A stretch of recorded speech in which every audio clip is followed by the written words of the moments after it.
안녕하십니까.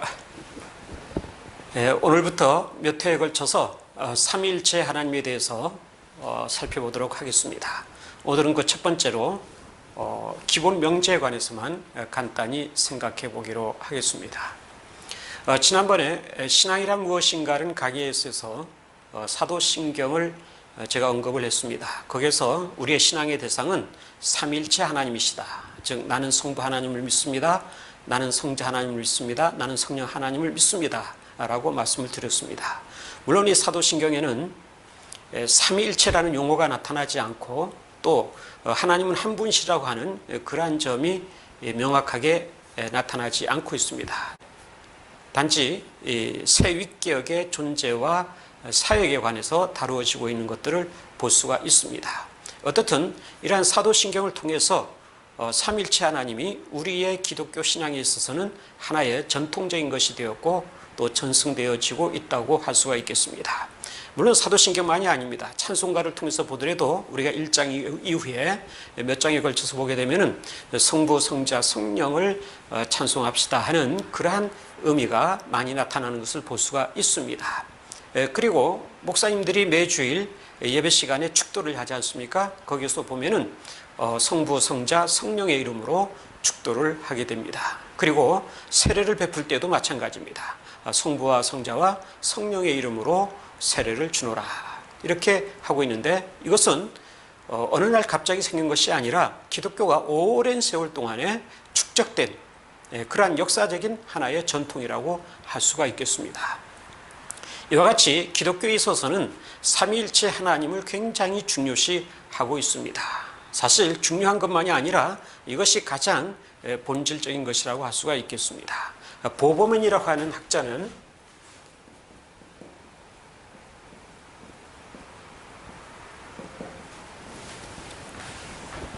기독교의 본질을 나타내는 것 중에 가장 중요한 것이 삼위일체 하나님이라고 하였습니다.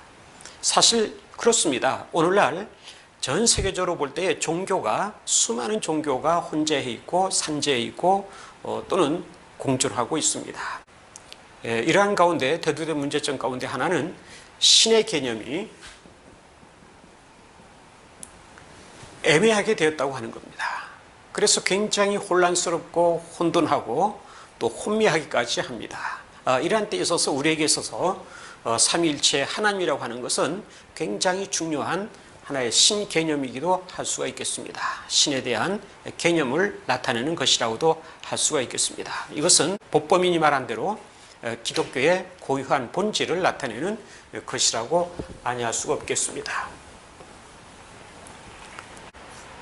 그렇다면 성경에서 삼위일체 하나님이 어떻게 나타나는가 하는 것을 우리가 볼 필요가 있는데 물론 성경은 구약 성경에서부터 신약 성경까지 삼위일체 하나님에 대해서 굉장히 많이 다루어지고 있습니다. 그 모든 것들을 우리는 여기서 일목요연하게 또 전체적으로 다룰 수는 없습니다. 단지 구약에 있어서 창세기 1장 1절에서 3절의 말씀을 먼저 생각을 해볼 필요가 있을 것 같습니다.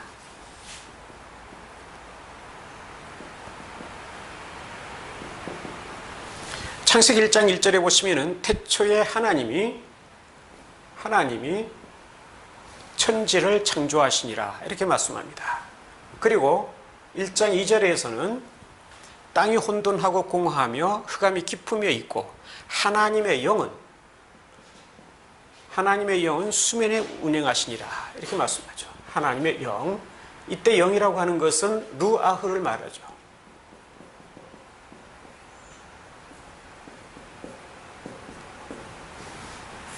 성령을 가리킵니다.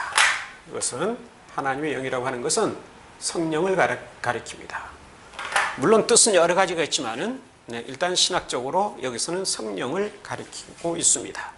그 다음에 1장 3절에 보시면은 하나님께서 말씀하시되 빛이 있으라 하시니 빛이 있었다고 했습니다. 여기서 하나님이 말씀하시다.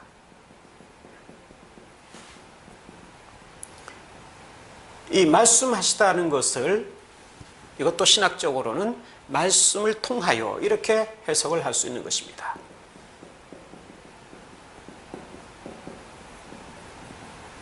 그렇게 본다면은 하나님께서 말씀을 통하여서 빛이 있으라 하시니까 빛이 있었다고 하는 거죠. 단순한 이렇게 말을 하다 이런 뜻이 아니라 말씀을 통하여라는 거죠. 말씀이라고 하는 것은 우리가 요한복음 1장 1절을 통해서 1절부터 특히 3절에 보시면은 요한복음 1장 1절에서 3절에 보시면은 말씀은 로고스죠. 즉 예수 그리스도를 가리키는데 이 예수 그리스도를 통하여서 만물이 지은 바 되었다. 1장 3절에서 만물이 예수 그리스도를 통하여서 지은 바 되었다. 이렇게 말씀합니다. 즉 이것과 일맥상통하는 거죠. 만물이 예수 그리스도로 말미암아 예수 그리스도를 통하여서 창조가 되었다 하는 것을 우리에게 보여주고 있습니다. 따라서 이 창세기 1장 1절에서 3절까지 보게 되면은 이것은 우리가 성부를 가리킨다고 볼 수 있죠. 창조의 주권자로서의 성부 하나님을 가리키죠. 그리고 그 하나님에게 협력하시는 창조 사역에 있어서 협력하시는 성령 하나님, 그리고 성자 하나님 예수 그리스도 역시 성부 하나님의 창조에 협력하시는 그러한 분으로서 예수 그리스도를 나타내고 있다고 할 수가 있겠습니다. 이와 같이 성부, 성자, 성령 하나님이 창조 사역에 있어서도 함께 나타나는 것을 볼 수가 있습니다.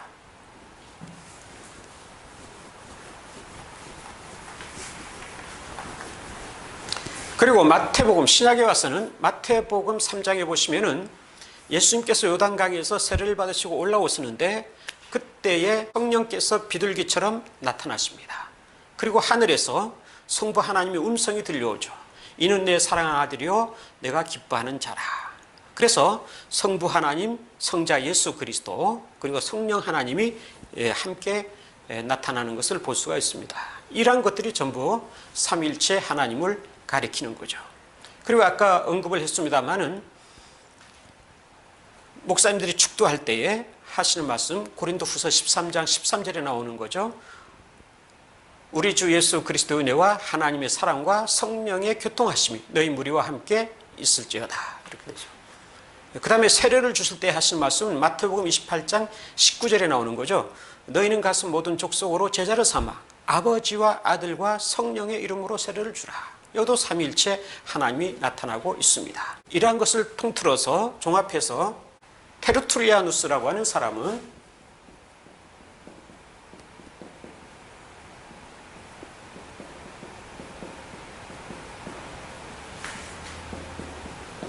삼위일체란 말을 만들어냈습니다. 라틴어로 삼위일체라 그러죠. 트리니타스. 이 테르툴리아누스라는 사람은 라틴 교부인데 굉장히 명석했던 사람 가운데 한 인물입니다. 기독교의 용어들을 많이 창출해내기도 하였습니다.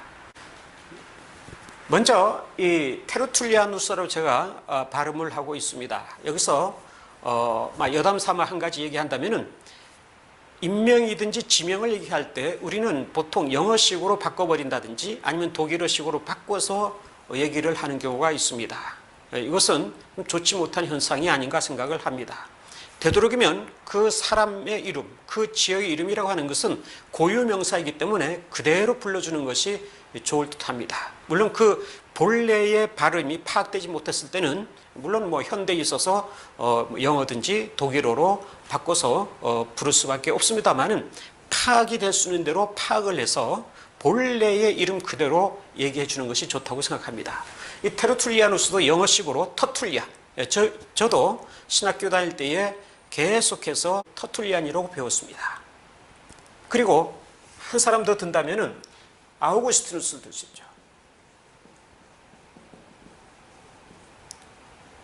이 아우구스티누스도 영어식으로 어거스틴이라고 하죠. 그러나 이것은 별로 좋지 못한 겁니다. 그대로 아우구스티누스라고 하는 게 좋을 듯합니다.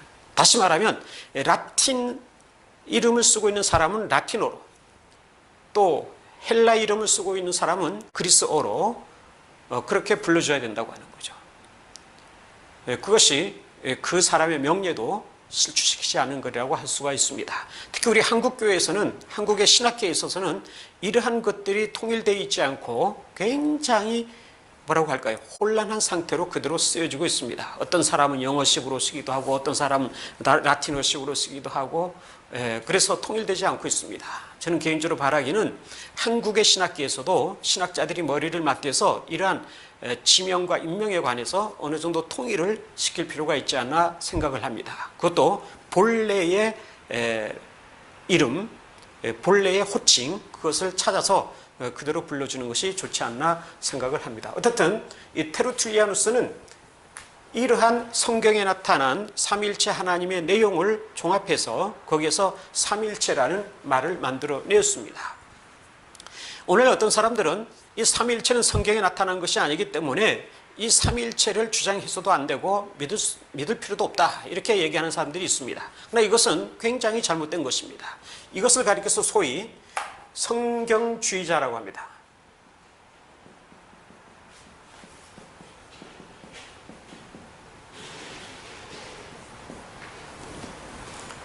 뭐든지 성경 내에서만 찾아내려고 하는 거죠. 그러니까 용어든지 개념이든지 이러한 것들도 성경에서 쓰여지지 않는 것은 거부하는 이러한 입장을 가리키는데, 이것은 굉장히 모순된 것이 아닐 수가 없습니다. 어떻게 성경에 나타난 용어와 개념만 가지고 얘기를 할 수가 있습니까? 그렇게 된다면 우리의 선포에 있어서도 제약을 받을 수밖에 없는 거죠. 그렇기 때문에 신학자들이 필요한 것이고, 신학자들은 또는 교회 회의를 통해서 이러한 성경에 나타난 내용들을 종합하면서 거기에 근거한 사상들을 추출해내고 그것들을 정리해서 다른 사람들에게 선포할 수 있도록 하게 되는 것입니다. 그러한 점을 우리가 잊어서는 안 될 것입니다. 이 삼일체란 말을 테르툴리아누스가 만들어냈는데, 그 기본 정식을 보게 되면은 처음에는 아주 단순합니다.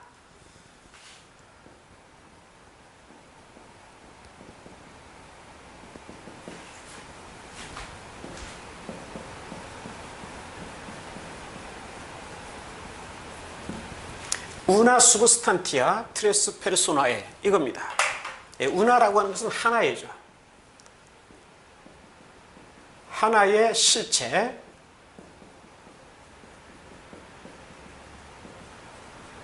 또는 본질이라고도 할 수 있죠.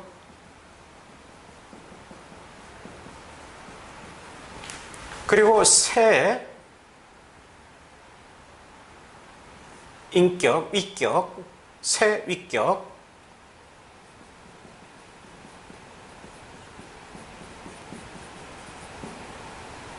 이것도 인격이라고 할 수가 있는 거죠.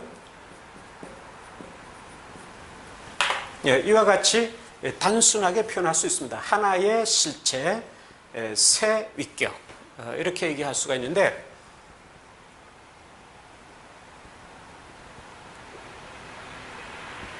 이 내용에 관해서는, 이것은 기본 명제인데 여기에 관해서는 앞으로 계속해서 설명을 해 나가게 됩니다. 이것은 기본 명제로서는 간단한 문장이지만은 그 내용을 설명한다고 하는 것은 굉장히 복잡하고 또 장황한 설명이 필요하고 또 긴 시간이 필요한 것입니다. 여기에 대해서 앞으로 구체적으로 하나씩 살펴보도록 하겠습니다. 오늘은 간단하게만 설명을 하도록 하면서 먼저 개념 정리를 하도록 하겠습니다. 먼저 이 수브스탄티아라는 말을 실체라고 또는 본질이라고 번역을 하게 되는데, 이 두 가지가 전부 사용 가능합니다. 그러나 그 적용을 할 때는 좀 다르죠. 어떤 때에 실체라는 말을 쓰고 어떤 때에 본질이라는 말을 써야 되는가 하는 것입니다. 특히 우리 아시아권에 있는 사람들은 이것을 번역하는 차원에 있어서 굉장히 주의를 기울이지 않으면 안 된다고 하는 것입니다. 실체라고 할 때는, 실체라고 하는 것은 하나의 개체적인 존재를 가리키죠. 개체적인 존재. 인간으로 말하면 개개인의 존재를 가리키죠. 여기에 제가 있습니다만은 저도 하나의 실체죠. 이 실체라고 할 때는 인간적인 존재를 가리키거나 또는 신적인 존재를 가리킬 때 개별적인 존재를 가리킬 때는 여기서 지정의라고 하는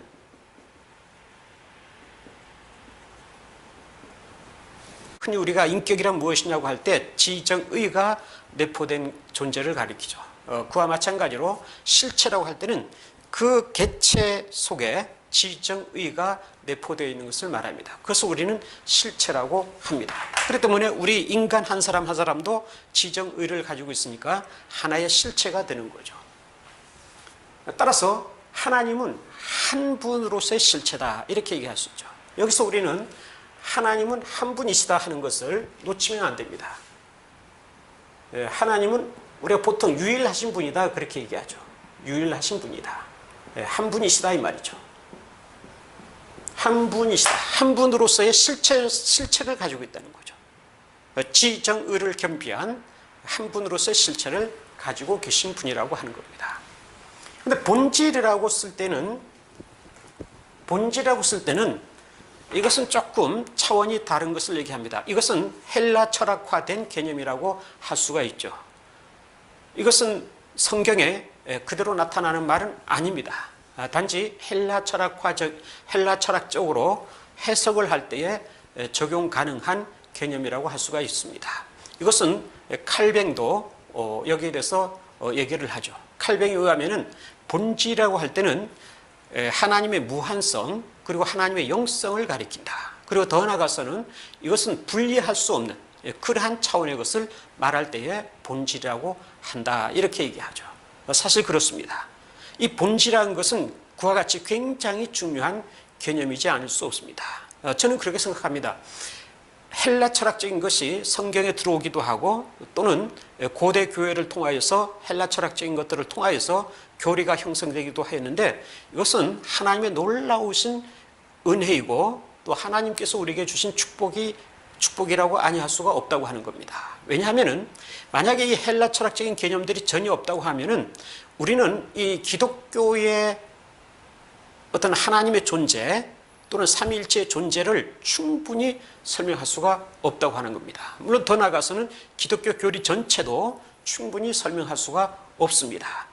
가끔 보면 어떤 사람들은 성경에서 또는 기독교에서 헬라 철학적인 것들을 배제해야 된다 이렇게 주장하는 사람들이 있습니다. 그러나 이것은 굉장히 옳지 못한 사고라고 아니할 수가 없습니다. 성경에 이미 헬라 철학적인 것들이 많이 들어와 있습니다. 그리고 기독교 전통에 있어서 모든 교설에는 헬라 철학적인 것들이 들어와 있습니다. 아까 말한 칼뱅의 사상 속에도 이 헬라 철학적인 것들이 굉장히 많이 지배를 하고 있습니다. 한 가지 예만 들어서 말씀을 드리면은 히브리서 1장 3절에 보시면은 예수 그리스도를 가리켜서 그 실체의 형상이라고 말씀합니다. 즉 하나님이라는 실체의 형상이라고 하는 거죠. 그래서 하나님을 실체라고 얘기합니다. 실체라고. 그리스어로는 히포스타시스죠. 그래서 예수 그리스도는 그 본체, 즉 하나님이시라는 본체의 형상이다 이렇게 얘기하는데 헬라 철학적인 개념을 사용하고 있는 것을 볼 수가 있습니다. 따라서 그런 점에서 우리는 헬라 철학적인 것 이런 것을 전혀 무시해서는 안 된다는 사실을 얘기할 수가 있습니다. 기회가 되면은 이러한 헬라 철학적인 것에 대해서 즉 성경에 나타난 헬라 철학적인 것에 대해서 좀 더 설명하도록 하겠습니다. 어쨌든 여기서는 그 정도 알아두시면 좋을 것 같습니다. 자, 그렇다면은 여기서 그 다음에 우리는 위격이라는 것을 얘기해 볼 수가 있는데 이 위격이라고 하는 것은 인격이라고도 할 수 있는데 먼저 인이라고 하는 것은 사람을 나타내죠. 사람을 나타내는 것이기 때문에 이것을 하나님에게 적용해서는 안 된다고 보는 거죠. 그래서 위격이라는 말로 바꾸는 겁니다. 위라고. 이것은 일리가 있는 말이기도 하지만은 그러나 전적으로 타당하다고도 할 수가 없습니다. 자, 그 다음에 인격이란 말을 피하는 경우가 있습니다. 그것은 왜 그러냐면은 근대 이후에, 즉 18세기 계몽주의 시대 이후에 나타난 이 인격이라는 개념은 굉장히 자기 중심적이고 이기적인 그러한 의미로 받아들여져 왔습니다. 따라서 이 인격이라는 말을 하나님에게 대입하게 되면은 하나님께서는 굉장히 자기 중심적인, 다시 말하면은 다른 것과 관계를 맺지 아니하시는 그러한 분으로서 오해될 여지가 있다고 하는 겁니다. 그래서 20세기 이후에 와서는 인격이란 말을 피하는 그러한 현상이 있었습니다. 예를 들면 칼 바르트를 들 수 있죠. 칼 바르트는 삼위일체를 논하는 데 있어서 이 세 위격에 대해서 얘기할 때에 이 위격이든지 혹은 인격이란 말을 쓰지 않고 세 존재 양식이라고 얘기하죠.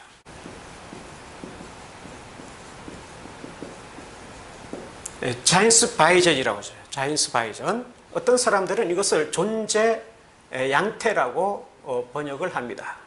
존재 양태라고 번역을 하는데 이 양태라는 말은 좀 피하는 게 좋을 것 같습니다. 왜냐하면 고대 교회에 양태론이라고 하는 삼일체적 이단이 있었죠. 다음에 여기에 관해서는 설명을 드리도록 하겠습니다만 그 양태론과 혼동이 될 수 있기 때문에 저는 여기서 존재 양태라는 말을 쓰지 않고 존재 양식 또는 존재 방식 이렇게 번역을 하는 게 좋을 듯 합니다. 어쨌든 바르트는 이와 같이 위격이나 인격이란 말을 쓰지 않고 양식 또는 방식이란 말로 바꾸고 있는 것을 볼 수가 있습니다.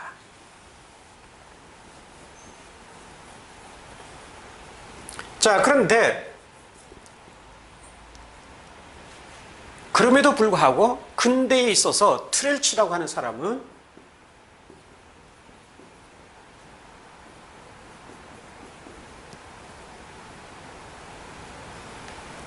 트렐치라고 하는 신학자는 물론 삼위일체에 관한 얘기는 아닙니다만은 하나님에 관해서 이와 같이 얘기하죠.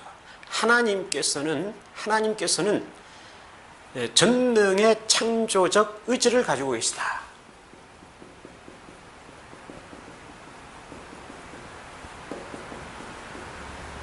전능의 창조적 의지를 가지고 계시다. 좀 달리 표현하면은 전능하신 분으로서 창조에 관한 의지를 갖고 계시다고 하는 거죠. 여기서 의지를 가지고 있다고 하는 것. 아까 지정의를 얘기했죠. 지정의. 따라서 하나님에게서는 이 인격이 있다고 하는 거죠. 인격이 있다. 그래서 그는 하나님은 인격을 띠고 계시다. 띠고 있다. 이런 말을 하죠.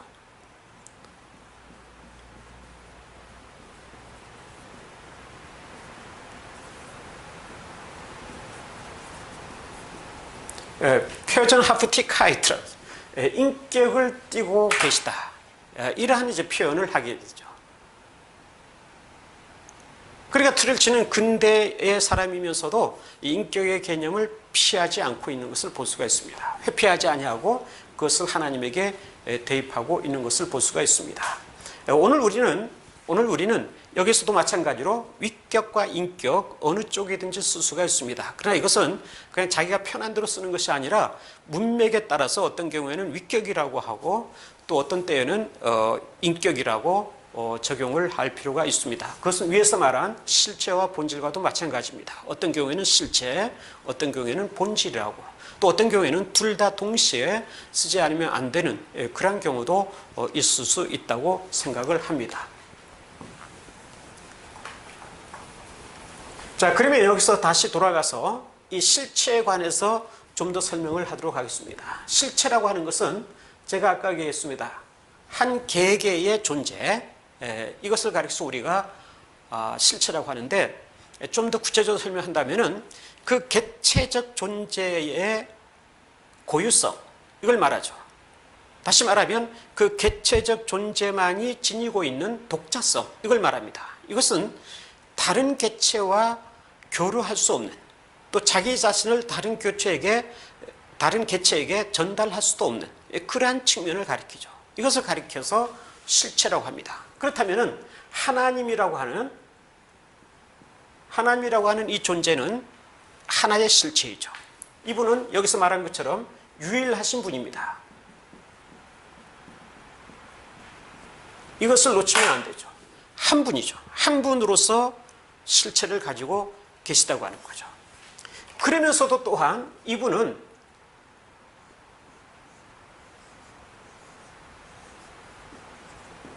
성부, 성자, 성령으로 존재하십니다.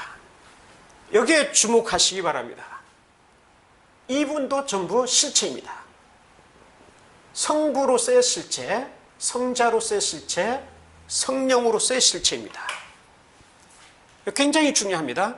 성부는 성부로서의 지정의를 가지고 계시고, 성자는 성자로서의 지정의를 가지시고, 성령은 성령으로서의 지정의를 가지고 계신 거죠. 한 가지만 예를 들자면 성자 예수 그리스도가 독립된, 그리고 독자적인 객체가 아니고 실체가 아니고 또 지정의를 가지고 있지 않다고 한다면 우리 인간 세계에 성육신해서 올 수가 없는 거죠. 그분은 성육신해서 오셔서 우리 인간과 더불어 살았었습니다. 그분이 성부 하나님은 아니죠. 그분이 곧 성령 하나님도 아니죠. 그러니까 성부와 성자와 엮일 수 없는 그런 고유성, 독자성을 지니고 있다고 하는 것을 보여주고 있습니다. 그래서 칼뱅은 말을 하기를 이분들이 하나라고 하는 거죠. 성부, 성자, 성령이 각각의 독립된 실체로서 존재하면서 유일하신 하나님으로서의 실체 속에 한 분이 되신다고 하는 거죠. 이것은 굉장히 신비적인 것을 말합니다. 그리고 더 나아가서 그러면 성부와 성자 사이에도 역시 실체와 실체이기 때문에 여기에는 각각의 독자성과 고유성이 있는 거죠. 이건 성령과도 마찬가지입니다. 여기에는 혼돈될 수도 없고 엮일 수 없는 그런 면이 있는 거죠. 그래서 칼뱅의 말을 또 빌려서 얘기한다면 성자는 성부가 아니다. 그리고 성령은 성자가 아니다. 이런 말을 합니다. 각기 독립되고 각기 고유한, 각기 독자성을 지닌 그러한 존재라고 하는 것입니다. 이러한 점을 우리가 놓쳐서는 안 되겠습니다. 다음에 제가 삼일체에 대한 이단에 대해서 말씀을 드리겠습니다만 그 이단들은 바로 이러한 점을 놓치고 말았습니다. 유일하신 하나님도 하나의 실체이시고 또 삼위, 성부, 성자, 성령도 각각의 실체이신데 이 사실을 놓치고 있는 거죠. 그래서 이단으로 빠지고 마는 것을 볼 수가 있습니다. 그래서 우리는 이 신비적인 것을 잘 받아들일 수 있어야 됩니다. 칼 바르트는 그래서 이러한 것을 신비라고 했습니다. 따라서 우리가 인간의 이성으로 무리하게 파악하려고 해서도 안 되고 무리하게 설명을 하려고 해서도 안 된다. 이런 말을 하게 됩니다. 이것을 단순히 얘기를 한다면은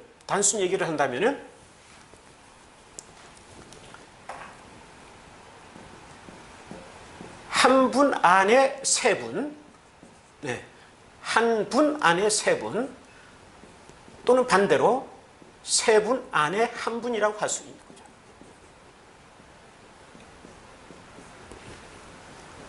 이것이 가장 단순화된 기본 명제라고 할 수가 있습니다. 이것을 우리가 잘 기억하고 있어야 될 것입니다. 놓치면 안 됩니다. 한 분 안에 있는 세 분이에요. 한 분 안에 있는 세 분, 또 세 분 안에 있는 한 분이라고 하는 거죠. 이게 왜 신비냐 하게 되면은, 자, 예를 들어서 우리 사람은 A, B, C라는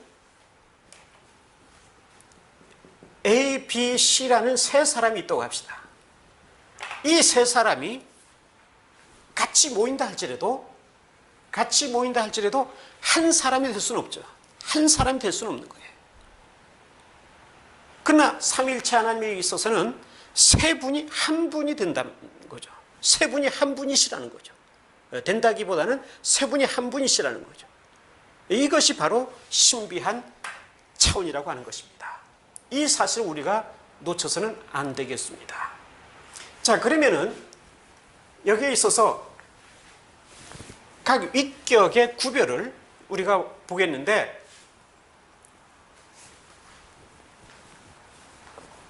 요한복음 1장 1절의 말씀을 가지고 설명을 하도록 하겠습니다.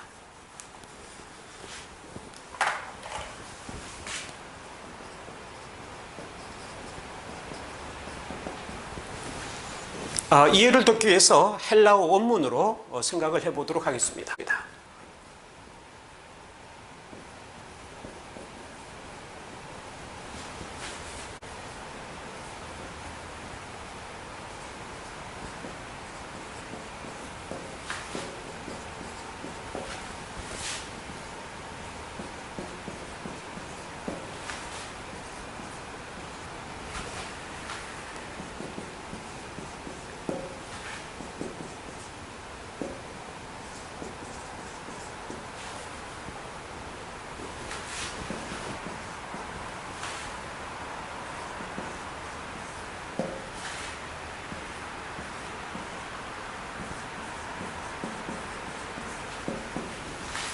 이렇게 되어 있는데 태초에란 말이죠. 태초에, 즉 시초에란 말이에요. 처음에. 아르케란 말은 처음에, 태초에, 영원을 말하는 거죠. 영원 전에. 계셨다. 로고스, 말씀이죠. 말씀이 계셨습니다. 말씀이 계셨습니다. 그리고 카이란슨, 그리고 그 말씀은 프로스톤테온, 하나님과, 여기에 주목을 하시기 바랍니다. 그 하나님, 여기 정관사가 있습니다. 정관사. 그 하나님과 함께 이거는 본래는 곁에 계시다는 말이죠. 곁에란 말이죠. 프로스라는 것은 하나님 곁에 계셨습니다. 그 말씀은 하나님 곁에 계셨습니다. 그리고 그 말씀은 하나님이 있었습니다. 여기서도 여기에 주목을 하시기 바랍니다. 하나님이 있었습니다. 이게 바로 요한복음 1장 1절인데 여기서 보시면은 여기에 주목을 하라고 그랬습니다. 이 앞에 나와 있는 하나님, 우리 한글 성경은 이 구분이 되지 않았습니다. 그렇기 때문에 굉장히 혼란을 일으킨다고 할 수가 있죠. 그러나 헬라어로 보면은 정관사가 붙어 있는 것과 정관사가 붙어 있지 않은 하나님으로 구별이 되고 있습니다. 정관사가 붙어 있는 것은 그 하나님, 즉 성부 하나님을 가리키죠. 성부 하나님. 여기서는 성부 하나님이 아니라 성부 하나님과 같은, 성부 하나님과 동일한 본질이나 속성이나 본성을 지니고 있는 하나님이시라고 하는 겁니다. 그래서 여기서는 성자 하나님을 가리키는 거죠. 즉 로고스니까, 로고스는 예수 그리스도이시니까 성자 하나님을 가리키는 거죠. 자, 이렇게 해서 다시 번역을 해본다면은 태초에 말씀이 계셨습니다.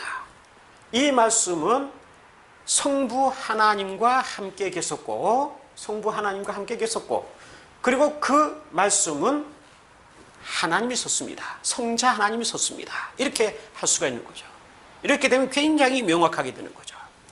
태초에 말씀이 계셨는데 그분은 성부 하나님과 함께 계셨고, 그 말씀은 곧 성자 하나님이 있었습니다. 이렇게 구별을 해서 얘기할 수가 있는 거죠. 여기서 우리는 이것을 성부 하나님, 성자 하나님으로 함으로써 성부 하나님의 실체와 성자 하나님의 실체는 별개라고 하는 것을 얘기하고 있습니다. 독립된 각각의 독자성과 고유성을 지닌 존재라고 하는 것을 명확하게 제시할 수 있다고 하는 거죠. 그러면서도 하나님이라고 하는 속성과 본질과 본성에 있어서는 일치를 이루고 있다고 하는 점을 여기서 다시 우리에게 보여주고 있습니다.